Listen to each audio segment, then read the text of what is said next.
Hello everyone, this is Diksha Rathore and welcome back to my channel. So friends, next question discuss करेंगे जो आपके psychology development से related हैं। तो जल्दी से वीडियो को लाइक एंड शेयर कर दीजिए और चैनल को सब्सक्राइब कर लीजिए। और लास्ट वीडियो में मैंने आपसे क्विज में क्वेश्चन पूछा था कि माँ बाप के साये से निकलकर बच्चा अपने साथी समूह की संगत में रहना पसंद करता है। तो जिन स्टूडेंट ने उसका आंसर पूर्व किशोरावस्था बताया था, बी आंसर। और पूर्व किशोरावस्था जो है 9 से 12 वर्ष की अवस्था को कहा जाता है। ठीक है, तो जिन्होंने बी आंसर बताया था उनका बिल्कुल सही था। इसमें भी आपको लास्ट में एक क्विज क्वेश्चन मिलेगा जिसका आंसर आपको कमेंट में देना है। ओके, तो शुरू कर लेते हैं आज की क्लास का। पहला जो क्वेश्चन है, पूर्वाग्रही किशोर किशोरी अपनी डैश के प्रति कठोर होंगे। समस्या, जीवन शैली, संप्रत्यय या वास्तविकता। तो आप वीडियो को पॉज कर लीजिए और बताइए इसका सही आंसर क्या हो जाएगा आपके अकॉर्डिंग। तो आंसर सही हो जाएगा समस्या। समस्या के प्रति कठोर होंगे। अगला क्वेश्चन है, समान लिंग मित्रता के दौरान प्रबलित होती है। तो देखिए, समान लिंग मित्रता यानी सेम जेंडर, मतलब लड़के जो हैं लड़कों में ज़्यादा रहना पसंद करते हैं, लड़कियां जो हैं लड़कियों में ज़्यादा रहना पसंद करती हैं। तो ये मित्रता जो है किसके दौरान प्रबलित होती है? तो यहाँ पर जिन्होंने आंसर दिया है ए आंसर, प्रारंभिक किशोरावस्था। ठीक है, उनका बिल्कुल सही है। नेक्स्ट क्वेश्चन है, उचित यौन शिक्षा यानी सेक्स एजुकेशन जो है किस अवस्था पर प्रदान की जानी चाहिए? बाल्यकाल, किशोरावस्था, वयस्क या प्रारंभिक बाल्यकाल। तो डी आंसर बताइए, यहाँ पर राइट हो जाएगा हमारा डी का। तो वो है बी आंसर, किशोरावस्था। ठीक है, बी आंसर जो है यहाँ पर सही है। मनुष्य की वह ग्रंथि जो पिट्यूटरी ग्रंथि को नियंत्रित करती है तथा शरीर के सामान्य व सादृश्य वृद्धि को भी नियंत्रित करती है। यौन ग्रंथि, थायराइड ग्रंथि, मूत्र ग्रंथि या इनमें से कोई नहीं। तो 64 में आंसर राइट हो जाएगा हमारा इनमें से कोई नहीं। ठीक है, इनमें से कोई भी ग्रंथि जो है पिट्यूटरी ग्रंथि को नियंत्रित नहीं करती है। ठीक है, अगला क्वेश्चन जो है, सामान्यतः लड़के और लड़कियों में शारीरिक विकास की निम्नलिखित विशेषता प्रक्षेपित की जाती है। समान आयु में दोनों में समान विकास होता है।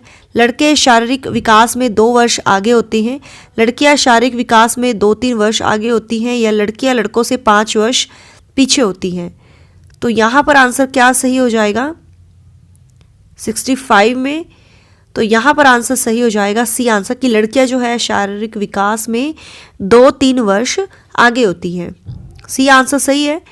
यौन परिपक्वता में महत्वपूर्ण हाथ है पीयूष ग्रंथि का, उपविकृत ग्रंथि का, गल ग्रंथि का या उपगल ग्रंथि का। तो यौन परिपक्वता में जो महत्वपूर्ण हाथ होता है ना, तो ये पीयूष ग्रंथि का होता है। ठीक है, ए आंसर यहाँ पर सही है। नवजात शिशु का भार होता है 6 पाउंड, 7 पाउंड, 8 पाउंड या 9 पाउंड। आप वीडियो को पॉज कर लीजिए डियर। तो नवजात शिशु का भार होता है 7 पाउंड। बी आंसर सही है। शरीर के आकार में वृद्धि होती है क्योंकि शारीरिक और गत्यात्मक विकास, संवेगात्मक विकास, संज्ञानात्मक विकास या नैतिक विकास। तो शरीर के आकार में वृद्धि होती है क्योंकि शारीरिक और गत्यात्मक विकास। ए आंसर यहाँ पर बिल्कुल सही है।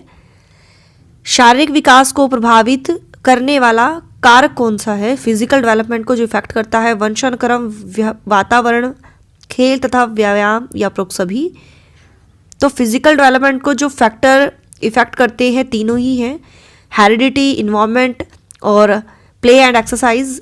तो तीनों ही जो आंसर्स हैं हमारे बिल्कुल सही है। तो आंसर 4 यहाँ पर हमारा सही हो जाएगा। शारीरिक वृद्धि और विकास को कहते हैं तत्परता, अभिवृद्धि, गतिशीलता या आनुवांशिकता। तो 70 में आंसर सही हो जाएगा अभिवृद्धि। बी आंसर यहाँ पर बिल्कुल सही है। निम्नलिखित में से किसको मुख्य अधिकारी ग्रंथि कहते हैं? थायराइड ग्रंथि, एड्रिनल ग्रंथि, अंतस्त्रावी ग्रंथि या पीयूष ग्रंथि। तो अधिकारी ग्रंथि या जिसको हम कहते हैं मास्टर ग्रंथि, तो ये होती है पीयूष ग्रंथि। नेक्स्ट क्वेश्चन है, मानव शरीर में सबसे छोटी हड्डी यानी स्टेपस कान के डैश होती है, अंदर, बीच में, इनमें से कोई नहीं या बाहर। तो 72 में आंसर सही हो जाएगा बीच में। ठीक है, बी आंसर बिल्कुल सही है। निम्नलिखित में से कौन सी एक बालक की मनोगत्यात्मक गतिविधि है? मनोगत्यात्मक गतिविधि नहीं होती। खेलना, गेंद फेंकना, अगला ऑप्शन जो है यहाँ देख लीजिए, लिखना या सोचना। तो मनोगत्यात्मक गतिविधि नहीं है, तो ये हो जाएगा हमारा डी आंसर, सोचना। ठीक है।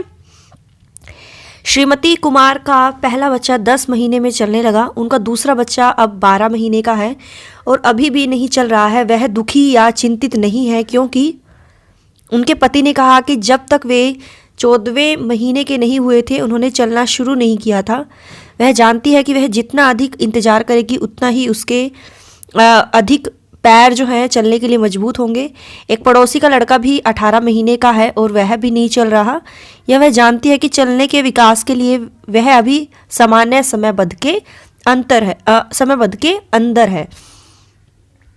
तो क्या सही आंसर हो जाएगा? 74 में तो यहाँ पर आंसर सही हो जाएगा डी आंसर। ठीक है डियर, डी आंसर जो है यहाँ पर हमारा सही है। नेक्स्ट क्वेश्चन है, निम्नलिखित में से कौन सा किसी बच्चे के सामाजिक विकास को प्रभावित करने वाला व्यक्तिगत कारक नहीं है? मित्र मंडल, स्वास्थ्य, संवेग या बुद्धि? तो 75 में आंसर सही हो जाएगा आपका मित्र मंडली। ठीक है, ए आंसर जो है यहाँ पर हमारा सही है। नेक्स्ट क्वेश्चन है, निम्न में से किसका मिलान सही है? शारीरिक विकास, वातावरण, संज्ञानात्मक विकास, परिपक्वता, सामाजिक विकास, वातावरण या संवेगात्मक विकास, परिपक्वता? तो 76 में आंसर सही हो जाएगा। आप वीडियो को पॉज कर लीजिए। राइट आंसर हो जाएगा सामाजिक विकास, वातावरण। थर्ड आंसर जो है यहाँ पर हमारा सही है।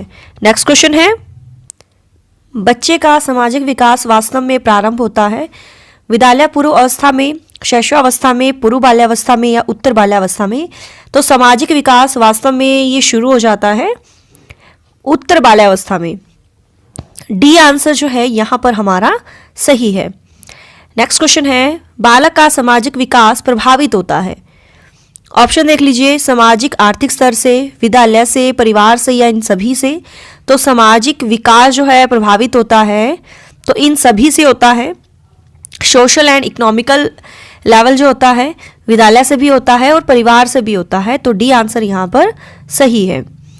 बच्चे के सामाजिक विकास का प्रभावित कर सकता है तो बताना है अस्थमा, पुरानी बीमारी, एलर्जी या खाने की आदत। तो सामाजिक विकास को प्रभावित कर सकता है, सोशल डेवलपमेंट को, तो वो है पुरानी बीमारी। बी आंसर जो है यहाँ पर हमारा सही है। अगला क्वेश्चन है, निम्नलिखित में से कौन सा मानसिक वृद्धि और विकास में महत्वपूर्ण भूमिका निभाता है? ऑप्शन है सीखना, परिपक्वन, सीखना तथा परिपक्वन दोनों या सामाजिक मानदंड? तो 80 में आंसर राइट हो जाएगा। वृद्धि और विकास में महत्वपूर्ण भूमिका निभाता है तो सीखना और परिपक्वन यानी लर्निंग एंड मैच्योरिटी दोनों ही महत्वपूर्ण भूमिका निभाते हैं। सी आंसर यहाँ पर सही है। निम्नलिखित में से कौन सा मानसिकता के सिद्धांत का सबसे अच्छा वर्णन करता है? ऑप्शन देख लीजिए, स्थिर मानसिकता विराम, फिक्स्ड माइंडेड सेट स्टॉप को बदला नहीं जा सकता, स्थिर मानसिकता फिक्स्ड माइंडसेट केवल असफलता देती है, प्रौढ़ मानसिकता बुद्धि को परिभाषित करता है या प्रौढ़ मानसिकता असफलता को एक मामूली रुकावट के रूप में देखती है, सुधारने और विकसित होने का अवसर देती है। तो क्या सही आंसर हो जाएगा? मानसिकता के सिद्धांत का सबसे अच्छा वर्णन कौन सा पॉइंट करता है? तो यहां पर आंसर देख लीजिए हमारा डी आंसर। डी आंसर जो है यहां पर हमारा सही है। मानसिक विकास को प्रभावित करने वाला कारक है वंशानुक्रम, परिवार का वातावरण, परिवार की सामाजिक स्थिति या उपरोक्त सभी।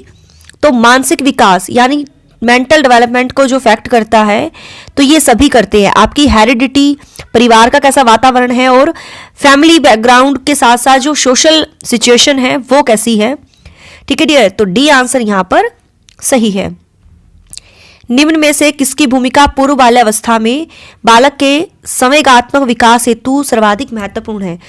पूर्व बाल्यावस्था होती है डियर जो 4 से 6 या 3 से 6 वर्ष की जो अवस्था होती है। अध्यापकों की, संगी साथियों की, पड़ोसियों की या माता पिता की। तो 83 में आंसर सही हो जाएगा माता पिता की। डी आंसर बिल्कुल सही है। कोई भी नाराज हो सकता है, यह आसान है, परंतु एक सही व्यक्ति के ऊपर सही मात्रा में, सही समय पर, सही उद्देश्य के लिए तथा सही तरीके से नाराज होना आसान नहीं है। यह संबंधित है संवेगात्मक विकास से, सामाजिक विकास से, संज्ञानात्मक विकास से या शारीरिक विकास से। तो 84 का आंसर सही हो जाएगा संवेगात्मक विकास से। ए आंसर बिल्कुल सही है। नेक्स्ट क्वेश्चन है, खेल के माध्यम से बालक अपने संवेगों पर नियंत्रित या नियंत्रण करना सीख जाता है, तो वह विकास निम्न में से कौन सा है? सामाजिक विकास, शारीरिक विकास, अगले ऑप्शन है संवेगात्मक विकास या इनमें से कोई नहीं। तो खेल के माध्यम से बच्चा अपने संवेगों पर यानी इमोशन पर नियंत्रण करना सीख जाता है, तो वह विकास जो होता है ना, वो आपका संवेगात्मक विकास होता है, इमोशनल डेवलपमेंट। तो सी आंसर बिल्कुल सही है। व्यापक वफादारी, दया भावना में वृद्धि व मानसिक स्थिति में उतार चढ़ाव संबंधित है। शारीरिक विकास की विशेषताएं, संवेगात्मक विकास की विशेषताएं, सामाजिक विकास की विशेषताएं या सांस्कृतिक विकास की विशेषताएं। तो 86 में आंसर यहां पर राइट हो जाएगा। तो वो है बी आंसर, संवेगात्मक विकास की विशेषताएं। बी आंसर यहां पर सही है। संवेगात्मक विकास को प्रभावित करने वाला कारक है शारीरिक स्वास्थ्य है, मानसिक स्वास्थ्य है या मानसिक योग्यता जिसको कहते हैं, थकान या ये सभी। तो इमोशनल डेवलपमेंट को जो प्रभावित करते हैं तीनों ही है, आपकी फिजिकल हेल्थ, मेंटल कैपेबिलिटी और थकान। तो ये सभी करते हैं। तो डी आंसर यहाँ पर सही है। एक बच्चा ईर्ष्या का प्रदर्शन करता है 6 माह की आयु में, 12 माह की आयु में, 18 माह की आयु में या 24 माह की आयु में। तो कई बार आपने बच्चा देखा होगा ना, जैसे आपकी मामा जो है किसी दूसरे बच्चे को गोद में ले लेती है, वो रोने लगता है कि इसको हटाओ, मुझे लो आप गोद में, है ना, इस तरह से बच्चा प्रदर्शित करता है ना, तो ये होती है ईर्ष्या। तो ये करता है बच्चा 18 माह की आयु में, ठीक है, 18 महीने का बच्चा करता है। तो आंसर सही हो जाएगा सी आंसर, मतलब 1.5 साल का बच्चा, ठीक है। बच्चों में नैतिकता की स्थापना के लिए सर्वोत्तम मार्ग है उन्हें धार्मिक पुस्तकें पढ़ाना, शिक्षा का आदर्श रूप में व्यवहार करना, उनका मूल्य शिक्षा पर मूल्यांकन करना या उन्हें प्रातःकालीन सभा में यानी मॉर्निंग असेंबली में उपदेश देना। तो मोरालिटी विकसित करनी है बच्चों में, तो शिक्षा का आदर्श रूप से व्यवहार करना यानी टीचर को देखकर ही बच्चा जो है नैतिकता सीखेगा। तो बी आंसर बिल्कुल सही है। अगला क्वेश्चन है, बच्चे के अच्छे चरित्र निर्माण के लिए पाठ्य पुस्तकों में चरित्र निर्माण संबंधी पाठ होने चाहिए, चरित्र निर्माण के लिए व्याख्यान दिए जाने चाहिए, कक्षा कक्ष गतिविधियां इस प्रकार से हो कि बच्चों को चरित्र निर्माण में सहायता मिल सके, या महापुरुषों की जीवनी बच्चों को पढ़ाई जानी चाहिए। तो इसका आंसर आप सभी को कमेंट में करना है। ये आपका क्विज का क्वेश्चन है, तो देख लीजिए क्वेश्चन को और आंसर आपको कमेंट में लिखना है। 60 आपको आंसर लिखना है, 90 का जो भी आंसर है वो आपको लिख देना है, ठीक है। और ये मेरा व्हाट्सअप नंबर है डियर, जो भी अगर आप मुझसे कुछ पूछना चाहते हो तो यहाँ पर आप मुझे मैसेज कर सकते हो, ठीक है। 8295024375 यहाँ मुझे कांटेक्ट कर सकते हो, आपको जो है रिप्लाई दिया जाएगा। तो मिलते हैं नेक्स्ट क्वेश्चन के साथ। So thanks for watching my video, do like share and subscribe my YouTube channel. Till then bye bye, रब रखा, जय भोलेनाथ।